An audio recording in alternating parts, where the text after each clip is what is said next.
Calvin, do you want to talk about Ruth Seams? Yeah, so I actually didn't know this until starting to work on it for the podcast, but Ruth Seams was the inventor of the stovetop stuffing, and she actually graduated from Purdue. She was born in 1931 in Evansville, Indiana, and then she died in 2005 in Newboro, Indiana. Wow. So spent a lot of her life in Indiana and New York, and then... Did you know this, Dr. Yeah, Holloway? I did. You did? Okay, I so you knew did. about Ruth Seams. I did. I knew about Ruth and her connection Yep. to stovetop. Yeah. Yeah. So she actually got her degree from Purdue in 1953, and she went on to work into General Foods Corp. But she earned a degree in home economics. So that would have been College of Science, I think, maybe? I don't remember. Business school, maybe. Hard I don't to know. say. I know it's hard to say what because there's been some Yeah, there's restructuring. been some restructuring, so hard to say. And so how long did she work for General Foods Corp? Yeah, she worked there for nearly 35 or 33 and a half years. Wow. And eventually, she worked both in the Indiana and the New York location. And the General Foods Corp that you guys probably have never heard of became Kraft Foods, Inc. Wow. today. Okay, and they're one of the largest in the Yeah. nation and the world, I think, They too, sure food are. producer. But she also then worked in research and development, and that's how she improved all of their products. And then the invention of the stovetop stuffing, which we all know for our Thanksgiving dinner, but also during the year sometimes we pick up a box of stovetop stuffing. It's a nice little comfort food, isn't It it? is. It is a great comfort. But Ruth was the first listed name on the patent and helped make it possible, which the patent is based on a bread-sized or a certain sized breadcrumb that allowed rehydration to work. So you could dehydrate it and rehydrate it so it could be shelf stable. Yep. But yeah, so like the other, Purdue grads we've featured, she sold over 60 million boxes of stovetop stuffing Isn't that or amazing? Kraft Foods. I know, that's That's crazy. annually around Thanksgiving time. You're right. Yeah. That is annually. Yeah, I would have thought, over time. I mean, there's almost 400 million people. And I think almost every family typically has, or any group of get together for Thanksgiving has a box of stovetop stuffing or something similar, I think, right? So it's definitely a staple of the Thanksgiving holiday. And so it was made possible by Ruth Seams, a Purdue graduate. Yeah. Go Purdue. Go Purdue, exactly. All right, we're going to go ahead and get into this. Hello, everyone, and welcome to Coffee Break with Purdue Engineering, the gateway to your next giant leap. In this podcast series, we discuss the many engineering programs and majors here at Purdue through conversational interviews between current Purdue students and Purdue staff and faculty. I'm Nick Buffo, a senior in biomedical engineering, continuing on to medical school in the fall of 2024. And I'm Calvin Given, a current junior in electrical engineering with a minor in business economics. We really hope you enjoy our show, and it helps answer some of the questions about what it's like to be an engineering student here at Purdue. All right, welcome back to this week's episode, where we're going to be hearing about the mission, the opportunities, and the overview of the Purdue's Women in Engineering program. So I'm one of your hosts, Nick Buffo. And I'm Calvin Given, and today, or this week, we're joined by the Senior Assistant Dean for Student Access and Success, the Leah H. Jameson, Director of Purdue's Women in Engineering program, and the Professor of Engineering Practice in Mechanical Engineering, Dr. Beth Holloway. That's a mouthful, isn't it? Yeah, I was just 3 about to say titles to one person. Yeah, some people collect stamps or rocks or something. I seem like I collect jobs. That's great. I don't good recommend collectible to it. have. I don't recommend Yeah. it. Yeah. Only makes your schedule tougher, right? A And little more bit, and busier. yeah, little Would you like to introduce yourself a little bit Yeah, more? absolutely. So I am Beth Holloway, and Calvin very nicely worked through all of my titles. But one of the things that might be interesting for y'all to know is I am a 3-time Purdue Engineering grad. Woo. Yeah, bachelor's and master's mechanical engineering. My PhD is in engineering education. Wow. I spent 10 years in industry before I came back to Okay. Purdue, and I have been back since, a while. We don't have to say the year if you don't Yeah. want to. You've been here a while. I've been here a while. That's right. Yeah, over 20 years. Okay. And let's see. Another kind of little fun tidbit. I am the parent of 2 Purdue Engineering grads. So It runs in the family. Awesome. it kind of runs in the family. My husband is also a Purdue Engineering grad. So all 4 of us Purdue grads. Made some good choices. In engineering. Good choices. Yep. That's right. Good Yep. choices. Where did you work in the industry? What was an industry job that you had, if you would like to share? Yeah, absolutely. So I was down at Cummins Okay. Incorporated down in Columbus, Indiana. I was in research and development that whole time. Very, very textbook heavy kind of a course. Job. It was a textbook heavy kind of a job. So I did both computer modeling and experimental work. My specialty was lubrication systems. Okay. Cummins makes diesel engines, so lubrication systems and diesel engines, although I did also do lots of work in cooling systems, fuel systems. A lot of systems. Engine performance. Wow. Modeling. Let's see what else. And then I had some component specialties, the lubrication pump, piston cooling nozzles. Wow. Well, you know, when you're there for 10 years, you kind of get around Exactly. a little bit. Across the spectrum of what you can work Right. at. It's like there. collecting titles, but collecting responsibilities at Cummins, right? It has been a pattern, Yes. right? But the thing that they all have in common is there's something to do with heat transfer or fluid flow within the engine. And that was One of my favorite classes at my Purdue. technical specialty. That's cool. Which was your favorite class? One of them? Mass transfer and Mass- fluid oh, dynamics. yeah. Yeah, all the fun ones, right? Well, you know. It's when you get it down, It's it's where the good good. stuff is. Exactly. Yeah. Exactly. And interestingly, now that I'm here and I teach as a professor of practice in mechanical engineering, my course that I teach is ME 200. It's everybody's favorite. That's right. Thermodynamics. Thermodynamics. Yeah. Sophomore level thermodynamics. And have you enjoyed teaching thermodynamics? Absolutely. Yeah. I really do. It kind of doesn't have, it has a reputation for being a little more challenging. And I really think it's because, holy cow, it's something that most students have never really seen before. And we look at it from a systems level. And, you know, earlier when folks have heard about thermo, they do it on like a chemical level, like what's going on in chemistry and in the molecules. And in ME thermo, we're like, yeah, that's a little too small scale. Let's talk about what's happening in the system and like globally sort of what's happening in terms of energy transfer from one form to another. And, you know, once students are able to think about it that way, I think some of them at least enjoy it. thinking about it that way. That's really cool. I know, thermodynamics definitely has that bit of a learning curve to get into it. Yeah. But I think, once you get into it, you really start to, get an idea of kind of the system as what you were saying. And everything just kind of is, there's conditions that you have or, different exclusions. But it all kind of goes back to very similar concepts and ideas. And if you get that down, I think, that personally for me, that's how I kind of got, I don't want to say get through thermodynamics, but enjoyed thermodynamics. Sure, of course. Yeah, I think part of it really is the way that we teach students on the structured problem solving. Like you have this problem and there's so many different ways that you could potentially approach it. And you have to really be systematic about what do we know? What don't we know? What are we trying to figure out? And we also know that everything that we do is way more complex in real life than we can do on a piece of paper in a sophomore level class. So, what kinds of assumptions are appropriate to make to simplify everything so that we can actually figure out big picture of what's going on? Yeah, and I think that process and critical thinking and problem-solving skills is across every engineering major. I know I've had it in my electrical engineering courses. Yeah. All right, enough of the technical talk. Okay. That's fun. I could talk about it for days, and I'm sure you could as well. Too, engineering practice. But where we're here today, the Women in Engineering program. Yes. So what is the mission of Women in Engineering?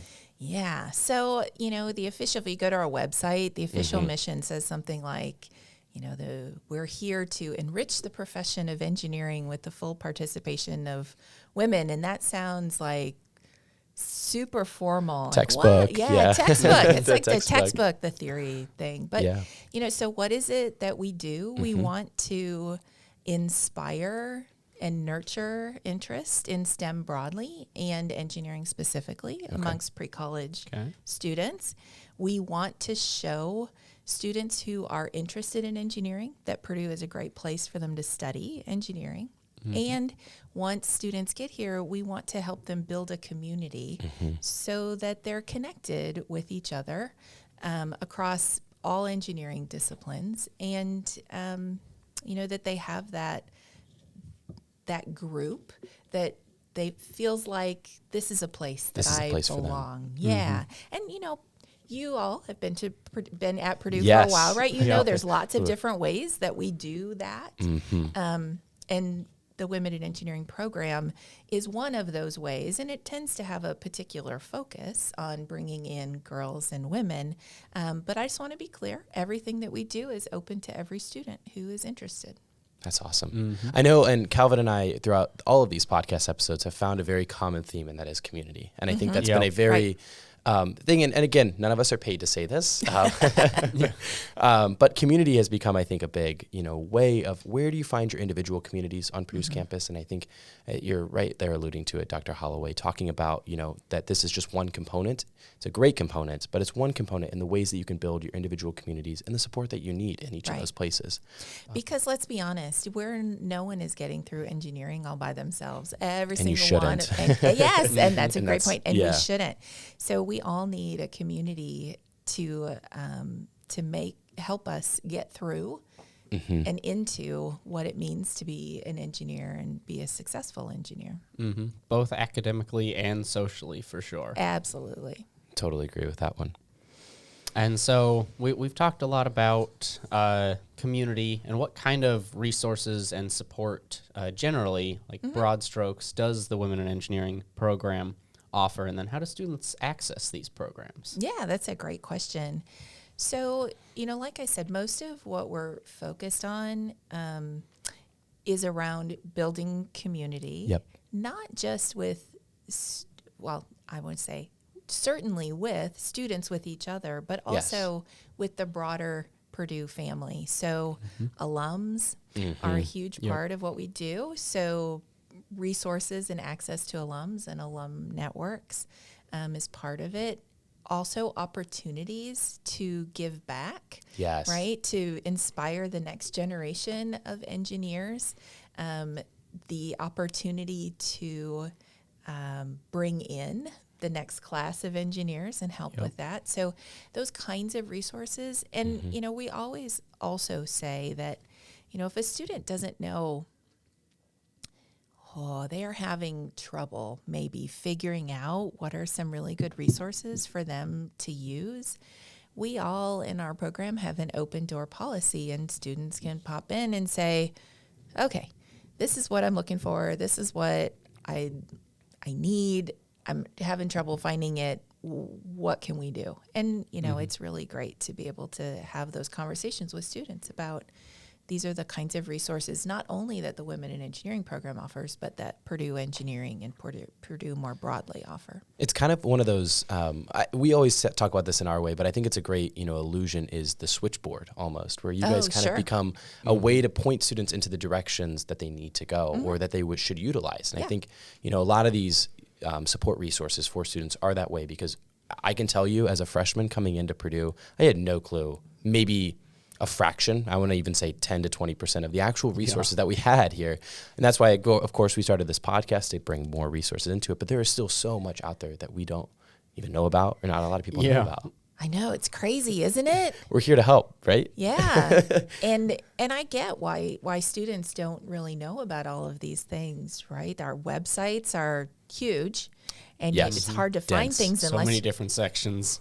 And it's hard to find things unless you know exactly what you're trying to find, which sort of defeats the purpose of trying to find something. Because we don't know what we're looking for, right? Because you don't know what you're looking for. In emails, there's lots and lots of emails that go out, but holy cow, that's a lot of words. Yeah. It's just a lot of words. And the other thing, too, is that, when we think about how people process information, especially information like this, you might have been told about these things, but you don't remember it because you didn't need it at the time. And then when you need it, you forgot that you were told that. Yeah. And so it's a constant thing of trying to make sure that students are connected to all of the resources that they either want to have opportunities in or that they need.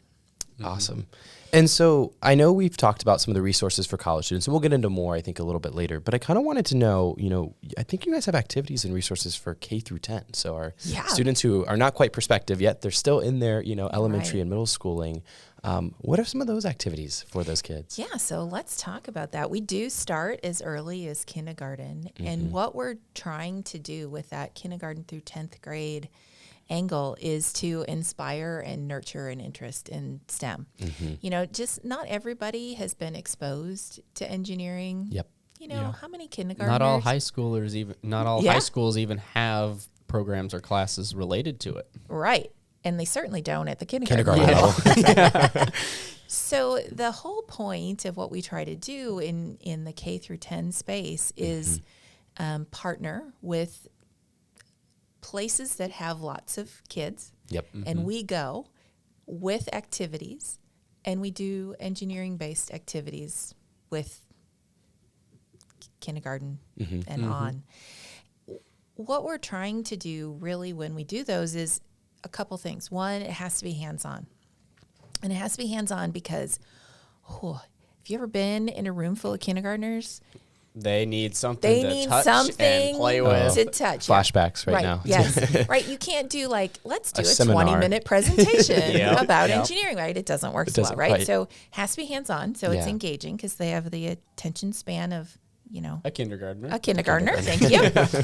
And we also want to make sure that we are very much showing what is engineering. And, some people are like, well, how can you do engineering with a first grader, right? So clearly we are not having them do any calculus problems or physics problems. I was still struggling with that in high school. Yeah, Nonetheless, kindergarten. Right, exactly. So the things that we do are to really show what is the engineering design cycle. Right. Like, what does that look like? So how does an engineer think about something? Well, first, identify the problem. Yeah. There is a problem. What is the problem? Yes. And then to think about, well, what could we do about the problem? What are some potential options for what we could do about that? And then, of course, moving on to, okay, which ones of those are more realistic than others, given Could we the actually build any of constraints that we these? have? Yeah. And then the next step, of course, is to build something, right? Try it out, prototype it, then test it. Then when it fails. And then when it fails, because it will. It will. Yeah. Yep. Then what do we do to make it better? And I like that you brought up the failure part, because that's a huge part of engineering that I don't think we talk about enough, is that failure, if you're not failing at something, you're probably not doing it right. And you're probably not learning as much. And you're probably not learning as much. Failing is it's a indication that you're challenging yourself if you can't do something, and being able to fail and then get up and try again and eventually figure it out. That's really what embodies an engineer. Right. So that's part of what we're trying to show the young kiddos also.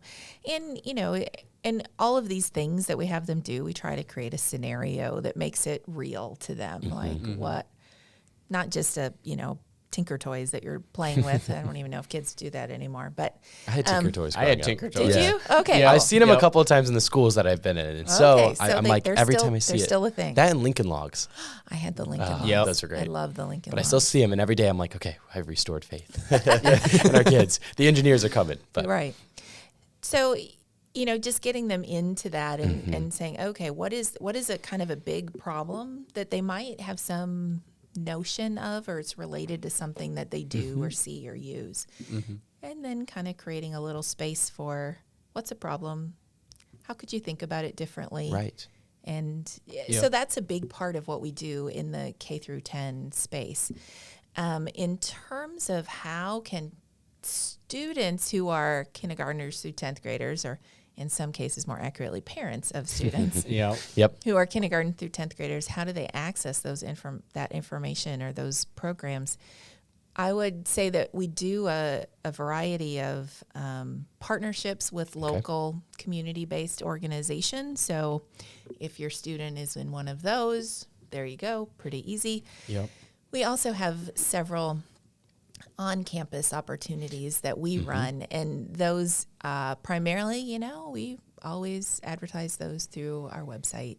Our website is always the best way to get Up-to-date information. And we do actually have a parents and teachers can sign up for an email listserv. Awesome. That is very specific to our pre-college programming. And if they sign up for that, they'll get an email every time we open a registration or are advertising an event.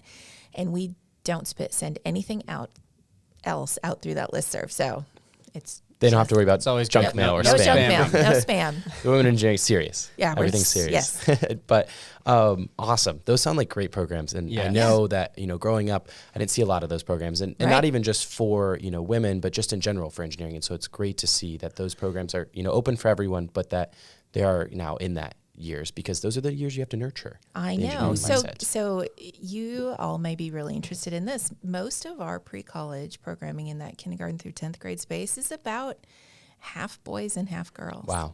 And the reason that we do that is, boys have to be inspired just as much as girls need to be inspired. And we think that how we talk about the engineering design cycle is applicable to everybody. Yep. The thing that makes it maybe particular to women in engineering is that not all, but most of the current engineering students that go out to those sites or are the bringing those activities to the youngsters, they tend to be women. And we think it's really great in that way. They're facilitators and they're role models. They're the engineering experts, right? Yes. And it's really great for little girls to see those women as role models. But, it's really great for little boys to see women as engineers too. Yep. And so we think it's really important for everyone to be inspired by engineering. And, we're doing this little subversive thing like girls can be engineers. Right. And we want to tell the girls that, but we want to tell the boys that too. I think it's great. I mean, and that's when we get down to the bottom of it, that engineering itself should never be gendered, right? Exactly. And that I think is what it ultimately boils down to, is that it does not matter the gender of the person. Everyone can be an engineer, and that's exactly what you guys are showing at K through 10, which is awesome. Yeah, and we didn't really talk about necessarily why the program exists, but the program exists. The Women in Engineering program exists because engineering has been gendered in the past, right? Yeah. That's how it is. Yeah. Right. So if you look at the most recent data that's out there, it says, working as engineers, 85% of the working engineers are men and 15% are women. So we haven't quite gotten to the point yet. In the professional space. In the professional space, where there's just as many men as there are just as many women as there are men, or just as many men as there are women. Yeah. And, you see when you kind of walk backwards through that educational pipeline, the numbers are growing, the representation of women is growing, but we're certainly not at 50-50. Right. And so that's why we're still around. All right. Yeah. Now, so we've talked about the K through 10. Yeah. Do you want to focus on opportunities that you guys have for those prospective students, those 11th and 12th graders? Right. Yeah, that's great. So with our prospective students, what we're really trying to do is to show prospective students that Purdue is an awesome place to study engineering, and it can be a really great place for them specifically. And we have a couple programs that we do that through. One is our Exploring Engineering at Purdue program, and that runs twice a year, once in the fall, once in the spring. The fall program, we focus on juniors and seniors. And the spring program, we focus on juniors only. We find that juniors in high school in spring semester, they are so ready to start thinking about what comes next for them. So juniors. And it's a full day on campus, and we do lots of, I think, really cool things through that program. And again, open to everybody. We have an introduction to engineering and first year engineering, how we do engineering at Purdue. Students can pick 2 engineering disciplines that they want to learn more about, and they get to go to those throughout the day. We have panels of current students that they can ask questions of. We have panels of alums that talk about, this is what I do as an engineer.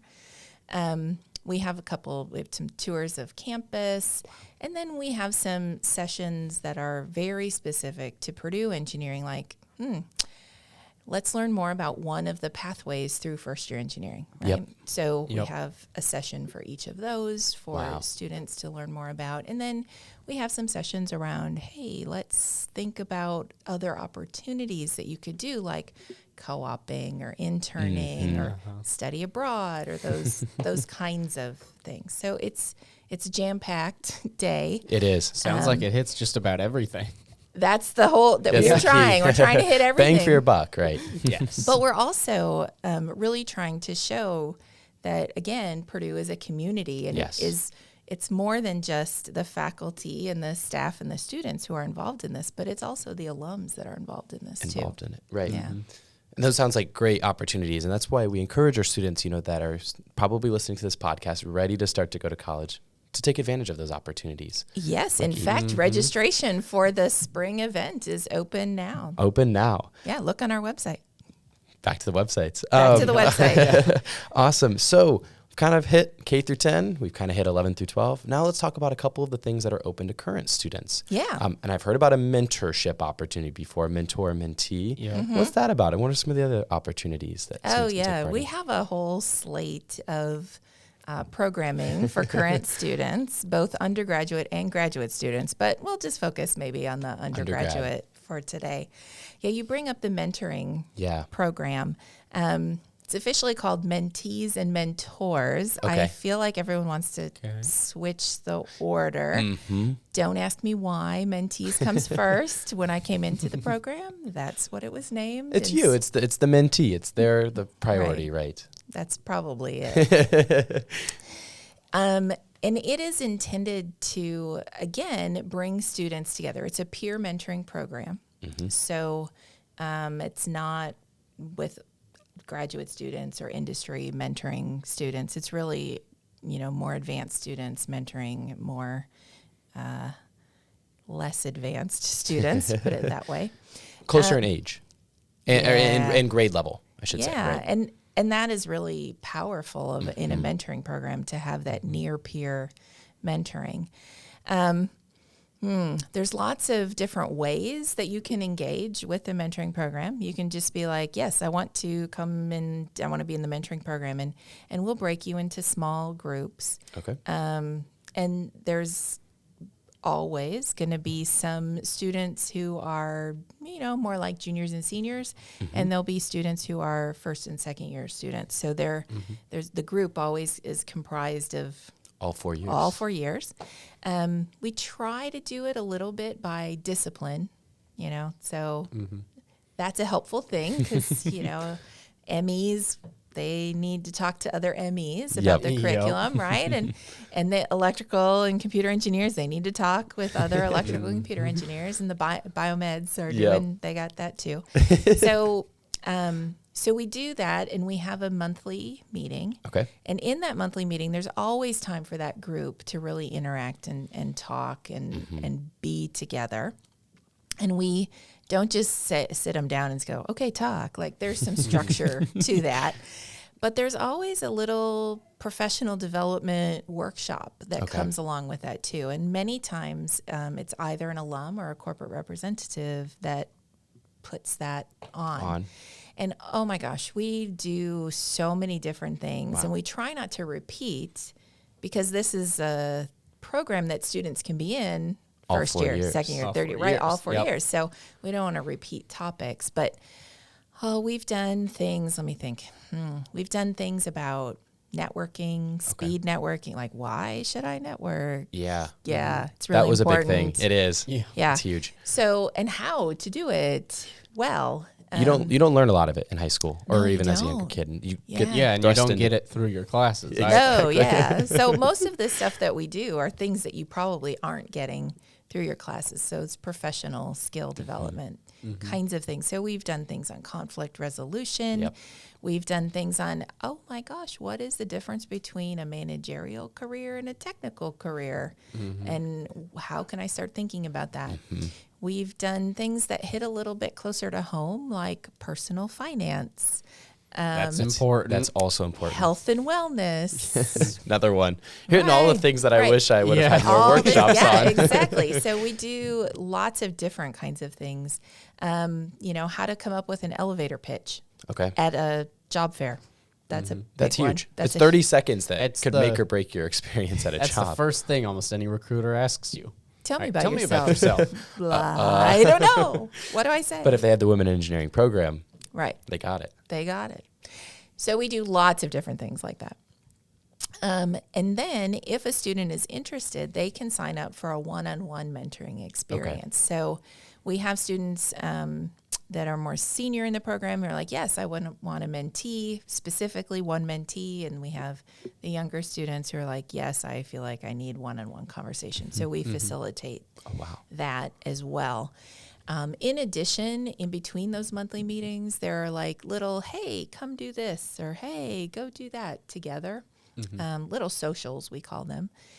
So those are also opportunities to network with each other, right? Ask questions, those kinds of things normally come up. So this is one of the things maybe that I'll say also that before we move on from the mentoring program. Yeah. I think it's great information. Big. Is it? There's like 1,000 students in it. Okay, that's a little bit bigger than I thought. Yeah. Yeah, it's big. Wow. So it is a great place Yes. to really broadly network. And because it's so big and there's really nowhere on campus that you can get all those people together at once. Thousands a lot. Yeah. Yeah. So those monthly meetings I talked about, we offer those multiple nights. And, so there's flexibility in the program. Right? Students can say, hey, this is the night that works for me, and I'm going to come to this night. And other students like, okay, no, but this one, it works better. So there's also flexibility with the program. Wow. And like any experience like this, the more you put into it, the more you get out of it. So, to really make the most of the experience, you have to go. Yep. Go. Gotta do it. Take advantage of it. it. It seems really obvious, but yeah. You'd be surprised sometimes. And I know with those programs in general, I found that, again, the more time you put into it, the more resources you put into it, your ability to either give back as a mentor or go in as a mentee and be able to also find other students. You get a lot out of it. Right. You get just as much. You You get probably get more than you necessarily put in, and that's the best part about these. Yeah. And I think that it shows, that the program is really doing a lot with students, for students, because of the size of the program. We wouldn't have that many students who are interested and willing to be part of it unless it was a good thing. Well, there's not a ton in your staff side that is necessarily there. Like, I think, is it 10 or 15 of y'all? Or Oh, am I well. overestimating? Well, how do you define staff? I guess- if you mean like staff, like I'm staff, Yeah, there'd be one. that's you. No, it actually isn't me. It's Oh, really? the associate director Okay. of Women in Engineering. Who runs the mentoring program, So it's right. one with 1,000. You got to have some student help. That's kind of where We I was have a at. lot of student help. Yeah, there's about 15 students Wow, on the leadership team that wow. help us design, facilitate, run those programs and all of those meetings and all of that pairing and all of the everything that goes into this. So one of the things that I think is really cool about the Women in Engineering program is not just what we do, and we can keep talking about some of the things We for could current talk all day. students, Yeah. but also that students are really an integral part of running all of those programs. Yeah. So, being involved in Women in Engineering could also be, that's my job. Yeah. Right? So we have, roughly 150 students Wow. on payroll. Wow. Okay. Wow. Yeah, it's Good way That's to great. hold an on-campus It's an- job. It's an on-campus. Yeah. it's an on-campus job. and very right? flexible, I'm And guessing, very as well. flexible. So, you could be one of those students that goes out and inspires that kindergartner, right? Oh, that'd be You awesome. could be one of those students that helps coordinate the mentoring program. You could be a student tutor. We haven't talked about our tutoring program, but we run that in conjunction with the Women in Science program. Okay. It's in the in the residence halls. It's open in the evenings. You just drop in. Wow. Okay. Anytime. It's totally free. There's an online option if you'd rather not Go in person. go in person. You got your pajamas on, whatever. You can get some tutoring online. So we have tutors that we hire and train. We have students on our leadership team that help us run those recruiting programs that I talked about. We have students who, holy cow, what are all the teams? I'm kind of going through in my brain what all the teams are. We have a student team that works on learning communities. So we haven't really talked about, that's another thing maybe we'll talk about, the Women in Engineering Learning Community. It's a residential program. Tends to be located in Meredith South. I always say it is located in Meredith South, and then I got told by residence halls that It might change. might change. There's some fluidity there, but there's it's been pretty constant it's been pretty in the past. consistent. I don't expect it to change, but It should hopefully stay the same. right. So that is a residential community, meaning that if you are part of first-year engineering and you want to live with other first-year engineering students, you can sign up for this community. And then we have some kind of optional activities that we coordinate also. Look, for example, we're taking a couple of bus loads down to the Indianapolis Motor Speedway on April 8th. Yes, watch I will the be down there with. I will be down there as well. Right, to watch the eclipse. So that's one of the things that the learning community is going to do. A lot of opportunities, it sounds like, for the students to get involved with other students. Exactly. And so there's lots of different ways. Many of the things that we have are really focused on first-year students, right? The tutoring, the learning community, those are very focused. And I think in a few minutes we may be talking about some of the courses we offer, and there's one for first-year students also. But then there's also opportunities throughout the student's time at Purdue, the mentoring program. There's a couple other courses. We offer some very informal networking events called Access Alum. Okay. So we like the alliteration. They are not all alums, but these are folks that are coming back to campus, who are here for a couple hours, and they want to talk to students. So we just set up a time and a place and have students come by. It's really cool. Yeah. Yeah, so I know you mentioned the courses. Do you want to talk a little bit more about them? I might mess up the numbers, but I think we have 194, 494, and 296. Yes. We got them all. You got them all. So 194 is for the first years, right? The 100 yes. level. Well, okay. yeah, the 100 level, 194 is for the first years. And it's a one credit hour seminar, meets once a week. Okay. Yep. Every week we bring an alum in and they wow. share their engineering journey. That's awesome. It's very inspiring. Yeah. It's really cool. Because not only then in your first year, you get to see an industry professional and how they got there. Right. Where the degree could take you, as well as how maybe you, who are making the same decisions as they were, could go about making those decisions. Yeah. And we try to get a really nice diversity of alums, right? Some who've been out for just a couple years who remember so well what it was like to sit in that seat. Some who've been out for longer than that. In fact, one of the speakers that comes back every year is a speaker that spoke to my class when I was a freshman. Wow. That's awesome. I know. See, look at you. You're like, that's a long time ago. No.